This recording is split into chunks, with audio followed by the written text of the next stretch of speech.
हम तो माटी के हैं, पानी हमरा के पल्ले बा हुजूर, बाकी रउआ तो अपना आँख के पानी बचा के रखी। गोड़ लगता नहीं हेरा से अभिनंदन बरुआ लोग के अपना कार्यक्रम जना के नाम है खुटा ठोक के। आज खुटा ठोक में राजनीति से अलग हटके, लेकिन बिना राजनीति के कोनो चर्चा कहाँ शुरू होता और कहाँ ख़त्म हुई। आज हम फेसबुक के एक मित्र बाण ध्रुव गुप्ता जी, बड़ा सम्माननीय व्यक्तित्व बाण।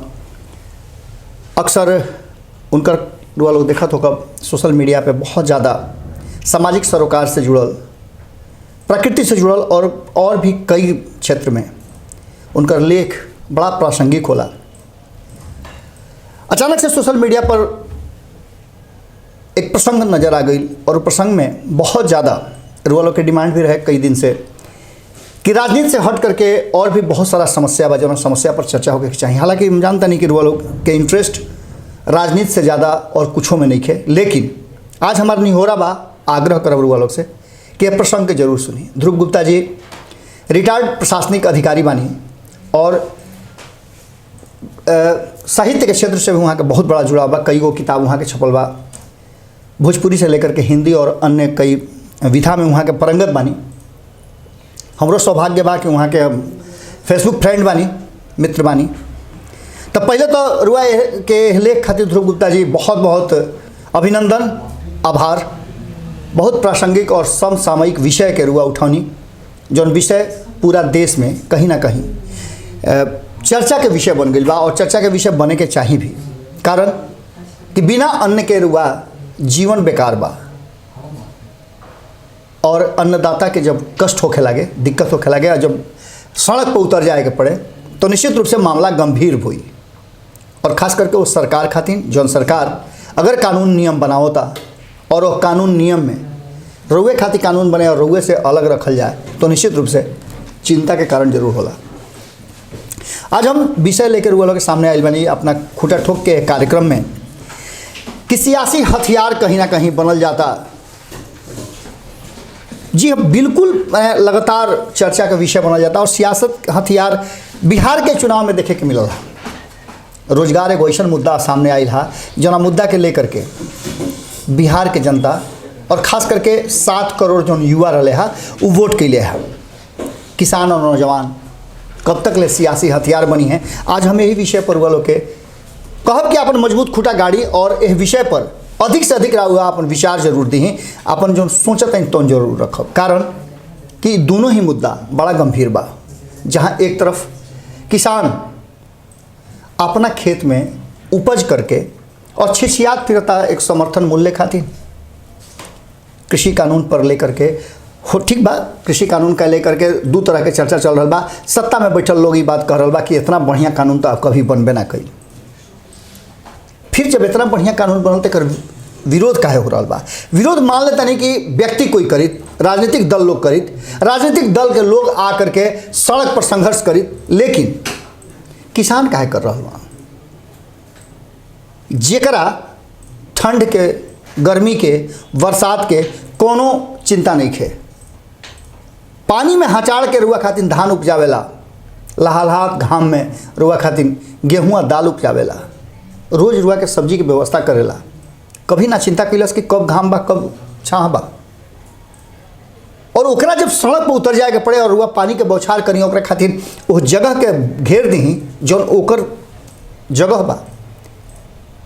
कृषि प्रधान देश में अगर किसान के साथ ऐसा अन्याय होखे, सड़क पर ओकरा के लौरी पिटाए, तो निश्चित रूप से चिंता के कारण तो बनबे न करी। वही स्थिति नौजवान के बा। एक तरफ जहाँ किसान समस्याग्रस्त बाड़न एगो समर्थन मूल्य खातिर, और जो नया कानून बनल है वो कानून के लेकर के चिंता। हालांकि बहुत लोग बहुत तरह के लेख लिखले बा, लेकिन ध्रुव गुप्ता जी के लेख बहुत ज़्यादा प्रासंगिक बा। यही चलते आज ओकर चर्चा भी हम कर रहे बा।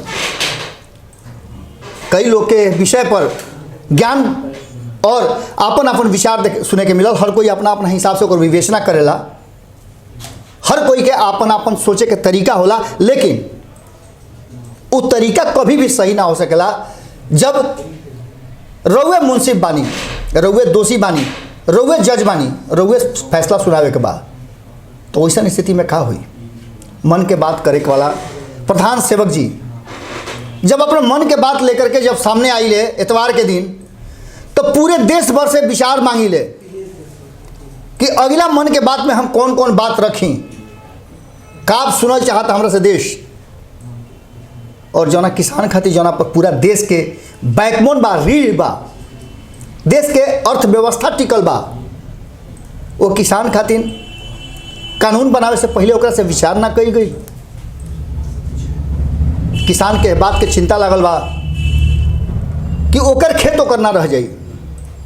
सरकार जब तक समर्थन मूल्य मिनिमम सपोर्ट प्राइस जब तक ना तय करी, तब बिचौलिया आई या खरीद के ले जाई।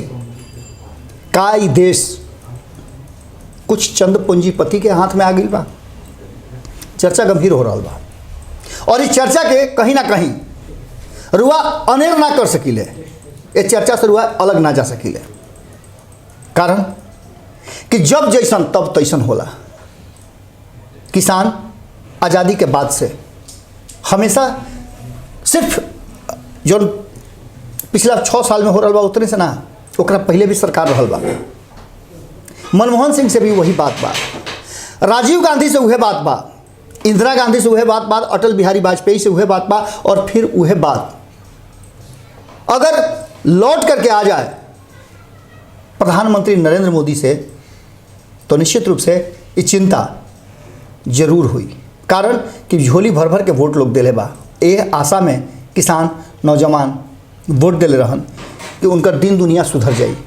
लेकिन जो स्थिति नजर आ रहा बा, जो पर चर्चा हो रहा बा, उस चर्चा में जब पूरी तरह से इस चर्चा की जगह पर आवता, तो कहीं ना कहीं नजर आवता एगो ऐसे ही तस्वीर देखनी कि एगो शादी खातिर परिवार जात रहे और किसान आंदोलन करत रहन, सड़क जाम रहे।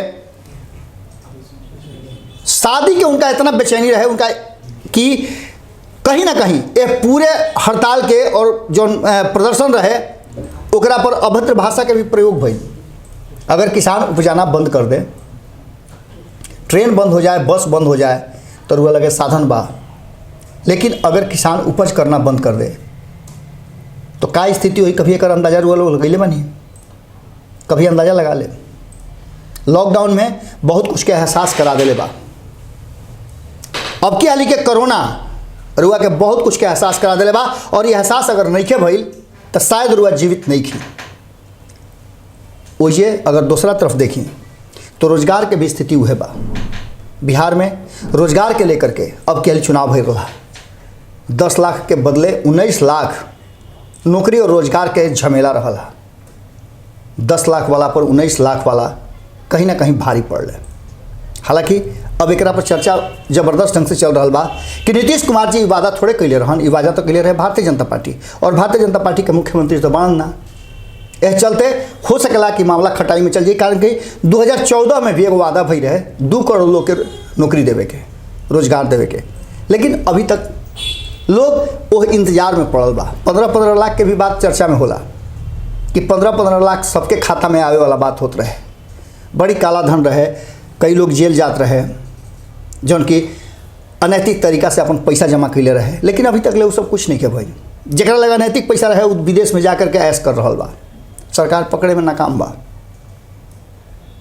और ये सरकार कहीं ना कहीं अब किसान अगर ये बात सोच रहा बड़े कि कुछ पूंजीपति के हाथ में उनकर फसल खेत और सब कुछ चल जाई, तो में गलत का बा। एकरा के उनका संशय के दूर कही जा सकत है ना। लेकिन सरकार सीधे तौर पे उनका के दिल्ली में एंट्री रोक दिलस, प्रदर्शन करे से भी उनका के वंचित कर दिलस। और पानी के बौछार जो ना तरीका से रुआ देखनी, वो देख के रुआ अंदाजा हो सकत रहा कि देश में एक खाली सत्ता रुआ जरा के हाथ में दे देनी, फिर वो लोकतंत्र के कौना तरीका से कूट के पीस के छान के उसा के रुआ कपार पर पटकेला। जितना सिट्ठी बा रुआ खातिर और जितना ओमे के अर्क बा बढ़िया अवयव बा, सब अपना खातिर। वोट के समय में यही किसान यही नौजवान के सामने हाथ जोड़ के घिघियात रुआ देखले होकर, लेकिन जैसे रुआ जिता दी ओकरा बाद देखी कि पावर और अलग अलग तरह के चीज़ कैसे बदल जाला। बिहार और देश दोनों ये इंतजार में बा कि किसान की स्थिति कब सुधरी, नौजवान की स्थिति कब सुधरी। बिहार के लोग डिमांड कर रहा बा अब तो विपक्ष भी यह बात पर अड़ गई बा कि 19 लाख रोजगार कब मिली। हालांकि नीतीश कुमार जी की तरफ से बयान आ चुकल बा कि ये वादा नीतीश कुमार जी कभी कोनो मंच से नहीं कैले। भारतीय जनता पार्टी पर यह बात के लेकर के अब बड़ा सवाल बा कि का नीतीश कुमार जी के सत्ता में बैठावे वाला कम सीट के बावजूद भारतीय जनता पार्टी आपन जो एजेंडा रहे के लागू करवाई। हालांकि मजबूती के साथ भारतीय जनता पार्टी खड़ा जरूर बा और हर बात नीतीश कुमार जी के मान रहा बा। नीतीश कुमार जी का 19 लाख रोजगार के बात मनी है या फिर सुशील मोदी कहले रहन कि हम रोजगार और नौकरी कहाँ से दें। झूठ बोला था तेजस्वी यादव। ये देश और बिहार में उतना संसाधन ही नहीं के, पैसा ही नहीं के कि हम उतना लोग के रोजगार दे सकी। और यह कारण बा कि सुशील मोदी दिल्ली के हल्दी रवाना हो रहा बड़े। दिल्ली के टिकट के उनकर बुकिंग हो गई बा। लगातार तेजस्वी यादव से बात रुआ करी, पप्पू यादव से रुआ बात करी, रुआ उपेंद्र कुशवाहा से बात करी या फिर रुआ मुकेश सहनी से बात करी। मुकेश सहनी आजकल सत्ता में बड़ा और उनका मन चाहा मुराद भी मिल गई बा। अब देखे वाला बात हो कि रोजगार के सृजन कैसे करता है। बात तो बड़ी बड़ी करता है। जो सरकार में आवे वाला लोग बजे मंत्रालय जरा मिल बा ओकरा में सबसे ज़्यादा तेजी से अभी मुकेश सहनी ही आगे बढ़ रहा बा और वो बहुत तरह के नियम कानून भी लागू है। लेकिन ए बीच में चिराग पासवान स्थापना दिवस मनावला के बाद जो छोट मोट बात कहले वो बात के लब्बो लुआब उतने बा कि किसान से कई वादा अगर पूरा नहीं किया होत तो एकरा से बड़ा पाप कोई ना हो सकेला। और अगर किसान मजबूर बा तो इस देश के मजबूरी से कोई ना निकाल सकेला। लगातार देश के जीडीपी गिर रहा बा और एकरा के लेकर के लगातार चर्चा जबरदस्त ढंग से चल रहा बा। खोजल जा रहा बा कि कौन मनमोहन सिंह बताई हैं। कहल तो इहो जा रहा बा कि बिहार से मनमोहन सिंह भेजल जा रहा बड़े सुशील मोदी जो जा करके वित्त विभाग संभाली हैं। का हुई ये तो अलग बात बा। लेकिन कहीं ना कहीं किसान और नौजवान के लेकर के जो चर्चा है देश में छिड़ल बा वो चर्चा से बिहार के लोग के अलग ना होके चाहिए। कारण कि बिहार भी कृषि प्रधान देश राज्य बा और एक कृषि प्रधान राज्य में सबसे ज़्यादा अगर कोई मजबूर बा तो किसान बाड़े। रुआ इस बात सोच ली कि आलू रुआ खरीदे जाता नहीं तो रुआ एक हाली वो किसान की तरफ जरूर देख ले जो खेत में आलू उपजावे खातिर कई हाली अपन पाँख में गोड़ लसरले हुई। अगर रुआ नहीं ये बात के एहसास करत तो रुआ जब आलू के काट के चीर के ओकर तरकारी खाई तो ना खरी रुआ एहसास हुई। कारण कि तरकारी में जितना भी चीज़ लागल बा वो सारा किसान के घर से आई बा। उनमें से कुछ ऐसा नहीं खे जो रुआ पैदा कर सकिले। रुआ सब कुछ पैदा कर सकिले लेकिन खाद्य पदार्थ खाद्य सामग्री रुआ ना पैदा कर सकिले। ओकरा खातिर रुआ के किसान के जरूरत पड़ी। अगर किसान मजबूर बा तो निश्चित रूप से मजदूर मजबूर बा तो निश्चित रूप से अगर नौजवान मजबूर बा तो निश्चित रूप से इस देश के विकास और देश के रुआ जौन सपना देखले बानी दुनिया के सरताज बनावे में ओकरा में रुआ सफलता ना पा सकिले। मजबूत कंधा किसान के, नौजवान के और जवान के यही तीन गो पर पूरा टिकल बा। राजनीति के चर्चा तो रुआ ढेर कर ले लेकिन जौन चर्चा जमीन से जुड़ल बा जौन रुआ से जुड़ल बा वो चर्चा करी तब रुआ में जीवित होके के एहसास हुई। कैसा लागत है ये जरूर बताई। कारण कि आज विषय से थोड़ा सा अलग हट करके रोज़ राजनीतिक चर्चा रुआ लोग से करी ले के गिरल के उठल के केकरा के का कह दिहल।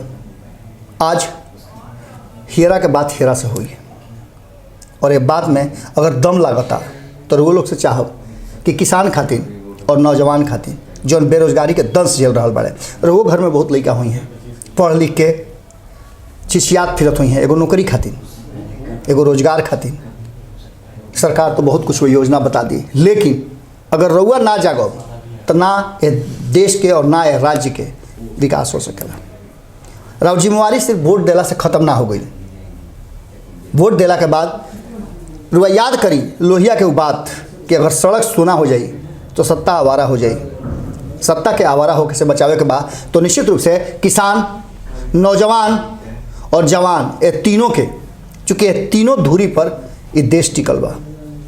फिर बहुत सारा बात हुई राजनीतिक चर्चा तो हमने रोज़ करब जा लेकिन आज किसान के चर्चा और नौजवान के चर्चा पर जब यही विषय पर चिराग पासवान से जब हम बातचीत कर लें तो ऑफ द रिकॉर्ड बात बहुत सारा भई लेकिन एक बात तो पक्का नजर आई कि चिंता अब बहुत ज़्यादा बढ़ गई बा कि नीतीश कुमार जी लगे उतना ताकत नहीं है कि भारतीय जनता पार्टी के ऊपर डोमिनेट करस। और भारतीय जनता पार्टी नीतीश कुमार के छोड़ करके ये बात महसूस नहीं करत कि कुछ करवा सकेला जबरदस्ती। यानी कि फिर से एक बार वही पेंडुलम के तरह बिहार घुझुली, रोजगार और किसान दोनों के स्थिति देखे वाला समय। हम तो चाहब कि सरकार जल्दी से जागो, कृषि मंत्री जौन बानी जल्दी जागी और रोजगार के सृजन करी, किसान के बात करी और किसान के कृषि के उचित समाधान खोजी। कारण कि अगर ई क्षेत्र गड़बड़ाई तो पूरा देश गड़बड़ा जाई और विकास और बुरी तरह से धड़ाम से गिर जाई। फिर काल भेंट हुई यही ठेहा पर लोग के, फिर कोनो नया चर्चा लेके आई। एक खाली फिर से लेख खातिर ध्रुव गुप्ता जी के बहुत बहुत धन्यवाद दे, प्रणाम करतनी, गोड़ लागतनी लोग के। अगर ये वीडियो पसंद आई और वह बिहार के राजनीति और बिहारियत से सरोकार रखेनी तो सब्सक्राइब बटन दबा के चैनल के सब्सक्राइब कर ली। ओजे एगो घंटी बा, ओकरा बटन दबा देला से कुल सटीक और मारक खबर रुआ मुफ्त में मिल जाई। अगर रुआ पत्रकारिता के हमनी के नया प्रयोग में सहयोग कर चाहतानी तो ज्वाइन बटन दबा दी। पेटीएम नंबर नोट कर ली 9386816700। धन्यवाद।